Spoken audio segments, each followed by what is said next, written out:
আসসালামু আলাইকুম ভাই, আমার পাসপোর্টের মেয়াদ শেষ হয়ে গেছে। আমি পাসপোর্ট রিনিউ করতে চাইতেছি। এখন আমি কোথায় যাব?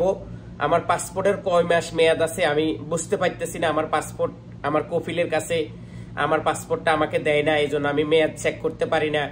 অথবা অনেকেই বালিশের নিচে পাসপোর্টটা যে দেশ থেকে আসার পরে ঢুকে রাখছেন, এখন একটু খুলেও দেখেন নাই আপনার পাসপোর্টের মেয়াদ কতদিন আছে। তো যারা এইভাবে বালিশের নিচে রাখি দেন, তারা একটু বালিশটা উঠায় আপনার পাসপোর্টের পাতাটা একটু খুলে দেখেন আপনার পাসপোর্টের মেয়াদ আর কতদিন আছে। যদি আপনার পাসপোর্টের মেয়াদ থাকে 6 মাস, অতি দ্রুত আপনি পাসপোর্টটি রিনিউ করার জন্য জমা দিবেন। কারণ আপনারা জানেন আমাদের দেশের পাসপোর্ট রিনিউ হয়ে আসতে একটু সময় লাগে। তো সেজন্য পাসপোর্টের মেয়াদ 6 মাস থাকা অবস্থা আপনারা সেবা কেন্দ্রতে, রিয়াদ দূতাবাসে, জেদ্দা কনসুলেটে আপনার পাসপোর্টটি আপনি জমা দিতে পারেন। নতুন করে একটা পাসপোর্ট রি ইস্যু বা রিনিউ হয়ে আপনার কাছে চলে আসবে।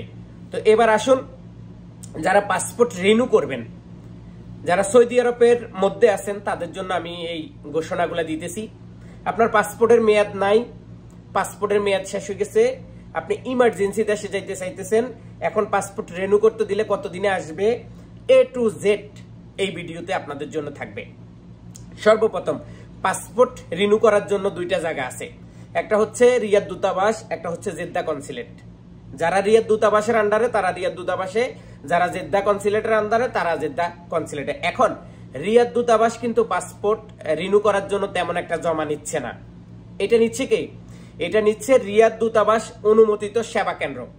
সৌদি আরবের রিয়াদের আনাসে কানাসে বিভিন্ন জায়গায় রিয়াদ দূতাবাসের সেবা কেন্দ্র একটা প্রতিষ্ঠান আছে।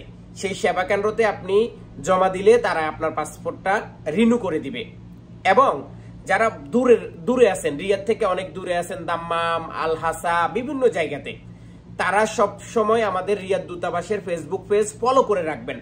কি জন্য? অথবা আমাদের পেজগুলো ফলো করে রাখবেন, আমাদের ইউটিউব চ্যানেলগুলো আপনারা সাবস্ক্রাইব করে রাখবেন। এজন্য রিয়াদ দূতাবাস কখন কোন ডিস্ট্রিক্টে কোন জায়গায় যা, তারা প্রতি বৃহস্পতিবারে বা বুধবারে অথবা এক সপ্তাহ আগে এটা লিখি দেয় যে আমরা এই দিন, এই সময়, এই তারিখে অমুক ডিস্ট্রিক্টে যাব, অমুক হোটেলে থাকবো, অমুক জায়গায় থাকবো।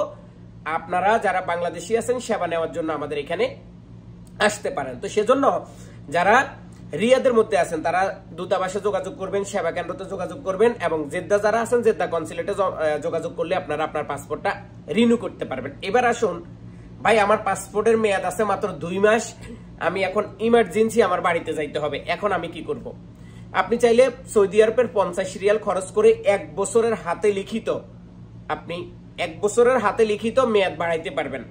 সেটার জন্য আপনাকে রিয়াদ দূতাবাস জেদ্দা কনসুলেটে যেতে হবে সরাসরি পাসপোর্ট নিয়ে। তাহলে তারা একটা সিল মেরে সেখানে আপনাকে 1 বছরের হাতে লিখি 1 বছরের একটা পাসপোর্টের মেয়াদ বাড়তি করে দিবে। এই বাড়তি করে দিলে আপনি দেশে যাই আবার ঘুরে আসতে পারবেন। কিন্তু আপনি এই কাজটা করবেন, পাশাপাশি আপনি 1 বছরের পাসপোর্টের মেয়াদ হাতে বাড়াইলেন, সাথে সাথে আবার একটা নতুন পাসপোর্টের জন্য আপনি অর্ডার করবেন। কি করবেন? নতুন একটা পাসপোর্টের জন্য অর্ডার করবেন। তাহলে আপনি 1 বছর যেই পাসপোর্টে হাতের মেয়াদটা পাইছেন এটা তো শেষ হয়ে যাবে। আপনি দেশে গেলেন, ছুটি করে আসলেন, এর মাঝখানে আপনি যে পাসপোর্টটা রিনিউ করার জন্য নতুন করে দিয়েছেন সেটা কিন্তু বাংলাদেশ থেকে দূতাবাসে আসি থাকবে। আপনি ছুটি কাটায় আসি সেটা রিসিভ করলেন। অথবা যদি আপনি কারো মারফতে, আপনার ভাই অথবা বন্ধু বান্ধব, আপনার বাবা, কেউ যদি এরকম রিলেটেড কেউ যদি থাকে, আপনি রিসিপ্টটা তাদের কাছে দিয়ে গেলেন। যখন কনসুলেট থেকে বা দূতাবাস থেকে মেসেজ আসবে, ঠিক তখন আপনার বাবা অথবা কেউ যাই পাসপোর্টটা রিসিভ করলো। কিন্তু সর্বোচ্চ ভালো হবে আপনি দেশ থেকে আসিও পাসপোর্টটা রিনিউ করতে পারবেন। হয়তো অনেকে আমার কথাটা বুঝেন না, আমি আবার ক্লিয়ার করি।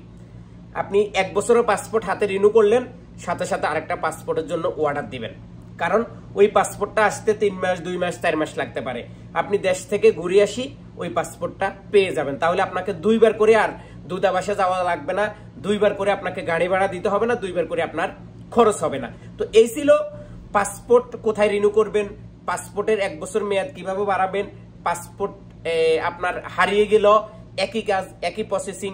এবং যারা পাসপোর্টের মেয়াদ দেখেন না, বালিশের নিচে রাখে দিচ্ছেন, তারা মেয়াদ দেখে অবশ্যই পাসপোর্ট জমা দিবেন দূতাবাসে, তাহলে দ্রুত আপনার পাসপোর্টটি চলে আসবে। সবাই ভালো থাকুন, সুস্থ থাকুন। এরকম অনেক ইন্টারেস্টিং ভিডিও সবসময় আমাদের ফেসবুক পেজে আসতেছে, আমাদের ইউটিউবে আসতেছে। আমার নতুন একটা ফেসবুক পেজ, এটা হচ্ছে প্রবাসী টাকার মেশিন। আপনারা যারা নতুন করে বিদেশে আসবেন, এই সমস্ত সব ধরনের তথ্য পেয়ে যাবেন আমাদের এই 3টি চ্যানেলে।